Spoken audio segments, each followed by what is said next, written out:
Hello mga Wishi, for today's video gagawa tayo ng macaroni salad. Ito yung kaong at saka yung 2 days hinuwalay natin yung kanyang tubig. Paghalu-haluin muna natin habang hindi pa luto yung ating macaroni noodles. Ayan, ito naman yung kanyang nata de coco.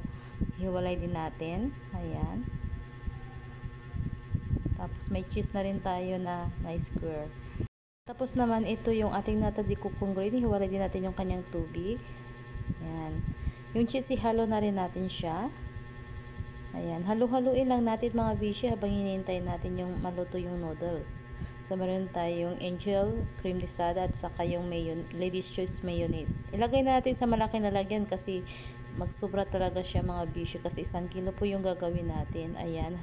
Ilagay natin yung ating cream lisada.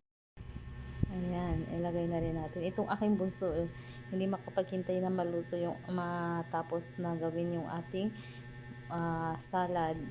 Gustong tikman na agad. So, ayan, hinaluhalo ko na nga pala.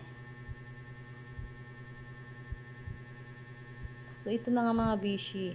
Ayan, luto na yung ating macaroni noodles at malambot na siya. So, ihalo na lang natin ito. Ubusin na natin ihalo ito. Ayan.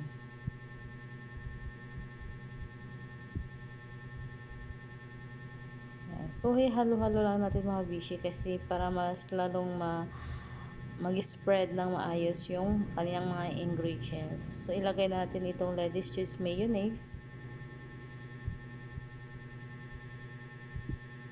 Ayan. Sinisita ko kasi yung anak ko na bunso dyan. Kasi gusto nang kumain. Sabi ko hindi pa tapos. Ayan.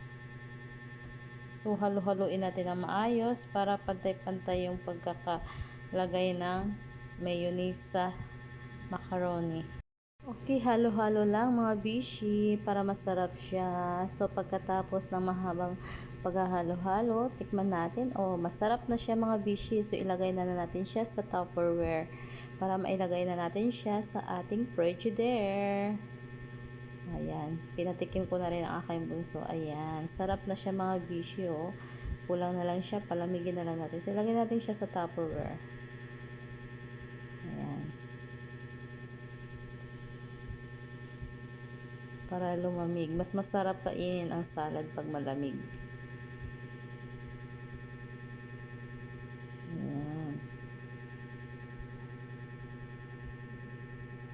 So, ayan, may natira pa tayo. So, isang Tupperware pang lalagay natin dyan.